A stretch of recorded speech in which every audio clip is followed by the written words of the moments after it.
If we were free from the dualism and free from the ego and self-clinging you mentioned, what will motivate us? Why will we continue to be productive in the world, to get things done? What happens to one with no dualism?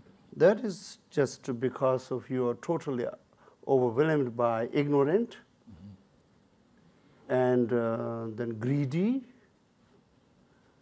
and don't know what end. There's no end, but still hunting for that, isn't it? Still trying to get the something that ultimate happiness. By the time then you become old and die, nobody can achieve the ultimate happiness in this through this way. Nobody guarantee. Yeah. So money cannot buy me happiness. No. Cannot. Cannot. We have a question from the audience, which is, what is your biggest source of inspiration in your life? What is your biggest source of inspiration? Inspiration is 7 points mind training. Yeah. Okay. Is there anything, we're talking a lot about meditation as the path, on the path to awakening. Meditation is very important. Is there anything other than meditation that can lead to the mastery of the mind, that produces the peace of mind you're talking about, other than meditation? Well, many good deeds also help. Many good deeds will give you happiness and encourage you to engage more in the good deeds, and that way then you also will. Finally, you have to be connected to the meditation to rid away the illusion. There's no other way. But many good deeds make you happiness of what you do, and you will engage more in the good deeds. Good deeds means helping others, helping living beings. Okay. Yeah. So doing good deeds, if that make your mind is happy. Make your mind happy. Not the tranquility that you achieve from the rid away the illusion, not that one, but another happiness is there. Yes. Is that like the peace in the mind you're saying, or no? Just happiness. Yeah. Okay. Happy is there. From it's given you by the merits. Merit of good deeds make you happy. Okay. Some happiness is there, yes. Okay. It will not make you not to get old and die, but some happiness is there. Okay. We have a question about daily meditation, about one's daily meditation practice. How much do you advise for lay people? Not same monks, answer. Normal people. Same answer I told you. Once, first of all, you should know how to do the meditation. And then second, then do as much as you can in every day. Be like horse eating grass. That's the answer. Okay. Can you talk a little bit about the spiritual teacher? If we don't have a spiritual guide or meditation teacher, is that advisable? Well, this is a good book. This is really good book for that. I think that's enough. And you can ask to the teacher if anything not clear, who can operate this meaning. And when you come to the higher level of meditation, then you will have a lot of questions. And that time, yes, you need guide of experience, very experienced meditator. Yes, you will need the guides. Okay. Yeah.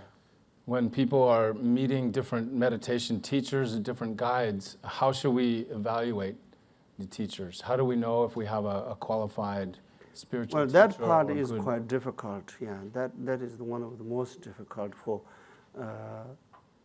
like Tibetan people, they know where the good meditators are, and frankly, I tell you, most of the Tibetan people, they don't trust meditation teachers who are always traveling.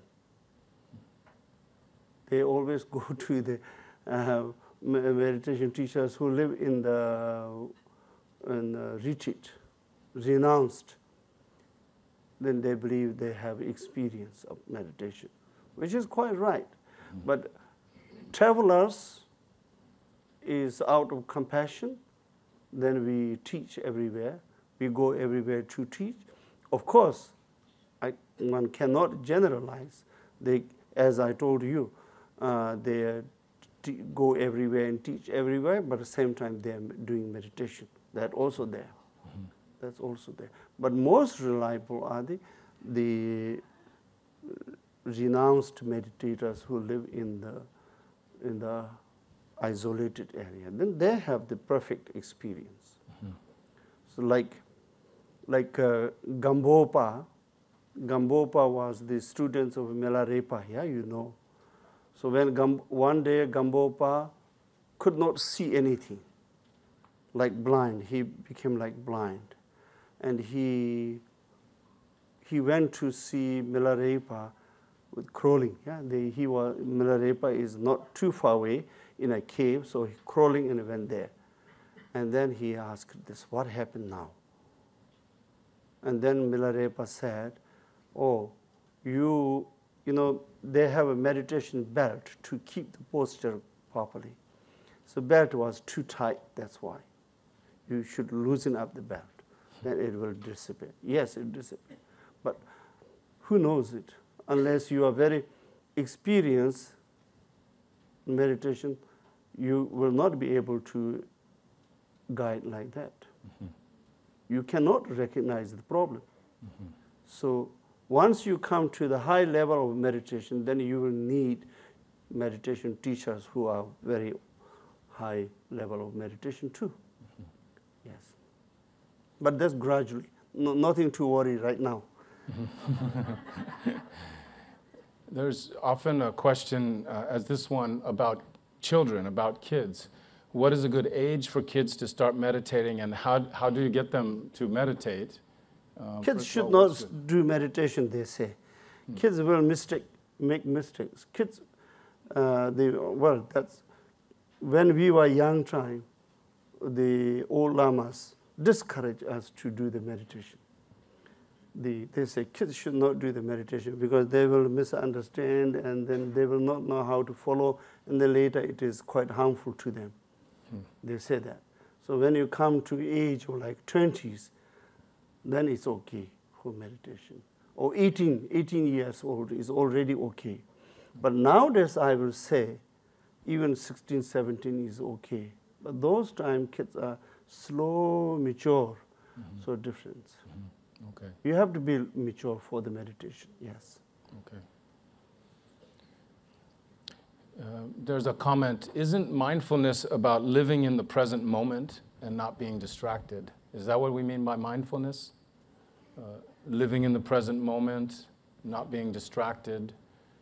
Is this what you obtained through the first point you're talking about? Yes, correct. Okay. Yeah, correct. So once we achieve that, not being distracted, living in the present moment, then what do we do with that? What is the next steps? Well, then once you could open one door, you will open many doors, because you will have the understanding how to proceed, how to develop yourself. Okay. Once you achieve one, then you will know to grow more. Once you have, is it really possible to be rid of this duality once you go through the stages? Can you be rid of the duality and still live in the daily life we have, the busy life, working life? To rid away duality, of course, it takes a long time, but to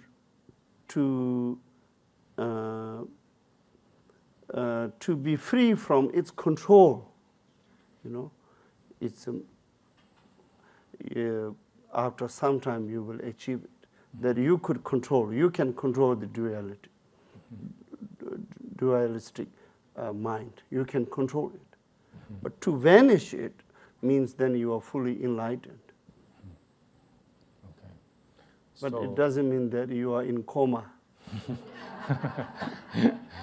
So we can make some progress to control a little bit more Yes, the we dualistic can do. clinging, even though we won't be totally rid of it. Yes. Yeah, and we can still live in the busy life, Yes. working and Yes. so forth. Yeah. Yes. Okay.